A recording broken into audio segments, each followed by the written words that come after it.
Welcome to episode 3 of the 1% Better podcast, presented by Spurling Fitness with your host, Josh Williams. Hope you all having a fantastic week, whatever you're all doing, whether you're walking, driving, waking up, going to sleep, I don't know, whatever you're all doing. But today I want to talk about this idea of why working out less might actually be better for you. And so today that's what I really want to talk about is this idea that we can get stuck in our heads of, I need to work out more. I need to do more to get to the results that I want to get to. And I was having a conversation just the other week, and I've had this conversation before is working out X times a week enough? Like, I really feel like I should be working out, 4, 5, 6 days a week. And this is a common misconception. So sometimes we identify our lack of progress or not being able to get to the goal because we're not working out often enough. And that's what we're going to talk about today, of why that might be true or not true when it comes to workout frequency. So the big myth, understanding this, is that more is better. But so this idea of, I need to train, 5, 6 days a week, and if I'm not doing that, then I'm slacking. I'm not doing enough. I'm not going to get the results that I want. Well, first off, we've got to have a clear idea of where you want to get to and what you're going to get to, because that puts everything into context when it comes to activity, workout frequency. So that's another thing that we're not going to talk about. But here's what most people don't realize, especially if you're starting out. So there's this thing called a training age. So training age is not how old you are. It doesn't matter if you're 5 years old or you're 55 years old. Training age all comes down to, how long have you been training for? So, and I would also say consistently training for. So let's kind of break this down. If I'm 40 or I'm 50 and I just start working out, I am at a beginner training age. My body's not used to working out. It's not used to the types of movements being loaded and the recovery. So I'm starting at a very low training age versus somebody that is 20 who's been working out for 5, 6 years consistently has a higher training age.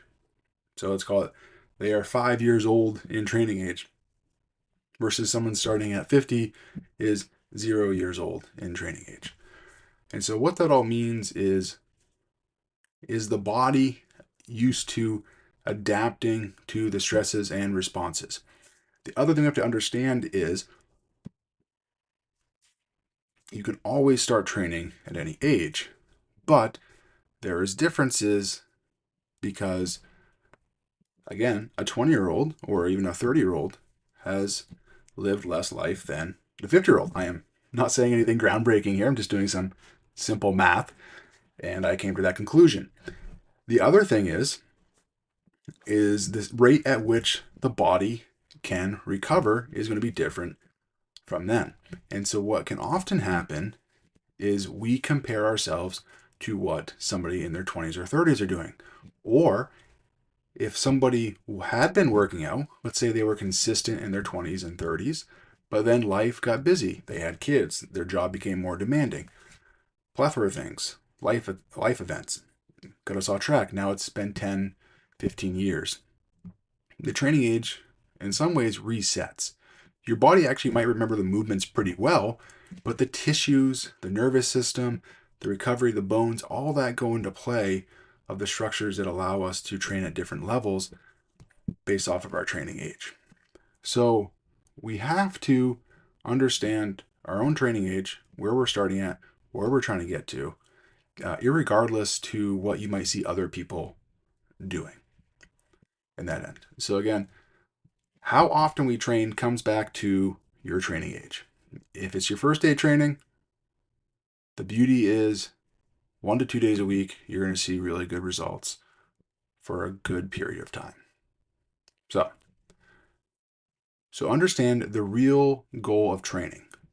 We don't want workouts to just be like a good workout. So I say often, the gym isn't the destination. The reason we work out isn't necessary to work out. The reason we work out is because it aligns with our goals of where we want to do. Of I want to be active, I want to be healthy, I want to have high energy, I want to have strong bones, I want to be toned. All these things going to the gym helps with. But the goal isn't to be really good at the gym. The goal is because I go to the gym and I do things and I exercise properly in ways that are going to propel me forward in things that actually matter to me, whether that's getting up and down, energy, playing, all those things. So it is hard, but let's not get the gym confused with the goal. There are people that the gym is their hobby. It is their safe place. It is their recharge place, and that's going to be different than someone that is just using it to get a little stronger, healthier for the long haul in life. So the next thing to understand is why am I saying like 1 to 3 days a week is okay, and more isn't always better. Again, let's keep this into context. That's always really key. And so, again, who we mostly work with is the 50 plus population. I would also say the population that maybe has a young training age. So you are new to training or you're getting back into training after many, many years. And that is fine. That's a great place. But the idea of, hey, 2 days a week is probably not enough for me, and I need to come in, 4, 5, 6 days a week. Like a lot of things, there's a bell curve. I'm not doing enough, and then I'm doing too much. The thing that we need to understand is we want to do enough to get the benefits that we want, but not more than that. And the reason is when we work out, it creates stress. Stress is good, and stress is bad or not so good, not healthy for you. And we want more of the good stress. The thing with all stress is we need rest and recovery to get the benefit of the stress. So every time we work out, we get a little tired. Our muscles might get a little sore. It stresses the bones, the tendons, our energy system. The body naturally doesn't like that. So it is going to adapt and learn to make itself more resilient the next time it faces those same challenges. So that's another reason why varied exercise at a high level is not always great.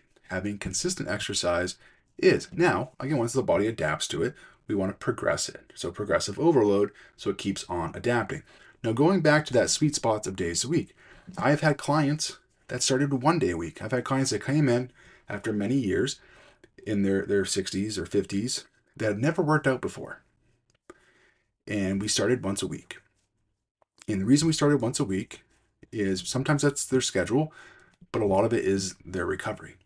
And so we started once a week, and about 6 weeks in, this particular client improved their strength, improved their energy. And then what we ended up doing was saying, hey, let's try 2 days a week.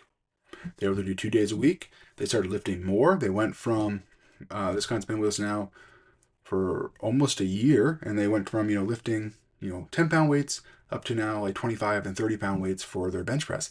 And it's been remarkable. And so they started with once a week, allowing the body to adapt. They were still getting improvements. They were still getting where they wanted to. Now the body had adapted to a point where we needed to go to twice a week, and the body could handle it. They were able to recover from that, and it was still beneficial for them. They weren't becoming overly sore. They were still progressing, and they were feeling good. Now, this client, the next step could be to stay at twice a week, or it could be to go to 3 times a week. We decided that when we did 3 times a week, we tried it. They were feeling kind of pretty sluggish and tired quite a bit. And so for the most part, we've stayed at twice a week. Now, will we try going to 3 times a week again? Maybe, but more isn't always better.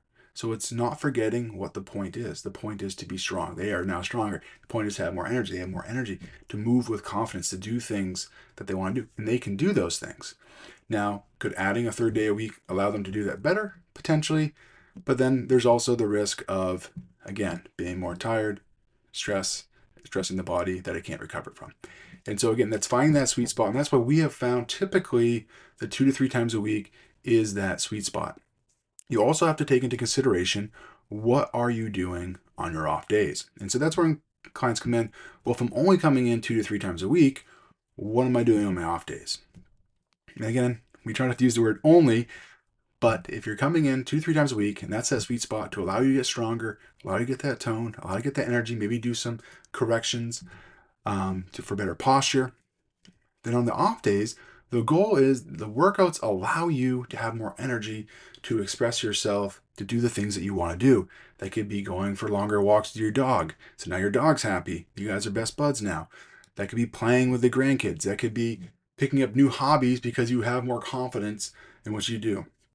So that could be a plethora of things. That could be, doing other things that express activities such as, hiking, biking, gardening.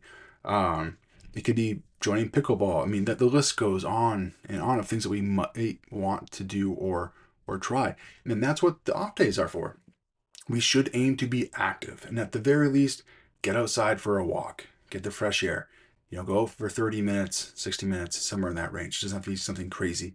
But the goal is those 2 to 3 workouts that we do, they propel you to be able to do more outside than what you had normally been able to do.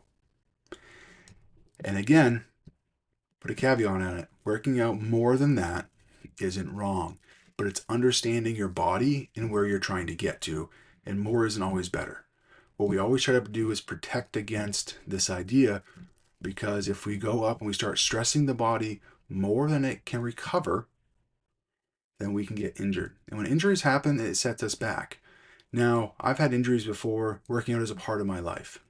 But until it becomes something, it can also become a really deterrent for wanting to exercise again. And so at the end of the day, we want to do everything we can to propel forward without stepping back with injuries. And so that's why we've found over the years that 2 to 3 times a week is that sweet spot. Again, if I'm working with a client that maybe is working on more pure strength to compete in strength competitions or physique competitions, of course we're going to need more frequency in that. But then also the recovery protocol is going to be much more strict, meaning I need to get my 8 hours of sleep. I have to get my certain amounts of protein, carbohydrates, all those things. So as the work and the stress on the body increase, so does the importance of recovery and being consistent with that as well. So with kind of putting this all together, more isn't always better. Finding that sweet spot and not forgetting why you're working out. Like what's the end goal right now? I've talked about in maybe other episodes. I'm trying to run a marathon right now, and so my workouts, typically when I'm not running so much, I'll try to work out 3 to 4 days a week. But now that I'm running 3 days a week, I'm getting in about maybe 2 strength training workouts if I'm lucky. But the goal of those workouts are to maintain as much strength as I can during this season of running, and then to work on some muscle groups that are maybe getting tired. So whether that's resisting extension and core movements, glute engagement, and then of course putting a premium on stretching the tight muscles, such as my calf, hip flexors, things like that can get tight. So the workouts change depending on that. But again, don't compare yourself to what you used to do, or if you're new to working out, understand your training age, where you're starting, and that the goal is to feel better outside of the gym. For most of us, we're not going to the gym to be great at the gym. We want it because we want to live a long, healthy life where we can do what we want to do and also support the people that we want to support. And also for some of us, we just ideally don't have to need people to support us if we don't as well. So if this podcast resounds with you, please like, share, subscribe. If you know something that might be good to hear, please share it with them as well. If you're just learning about Sperling Fitness, you don't know who we are, please check out our website at sperlingfitness.com. We would love to connect with you, learn about you, and see if we could potentially be a good fit for you as well with one of our wonderful amazing team of coaches. So again, thank you so much for joining me on this time. I am your host, Josh Williams. I hope you have a fantastic week. Get in the gym, work out, get outside, enjoy the beautiful weather, or depending on where you are, maybe it's not beautiful weather, but enjoy the day and be active, be healthy. Thank you all so much.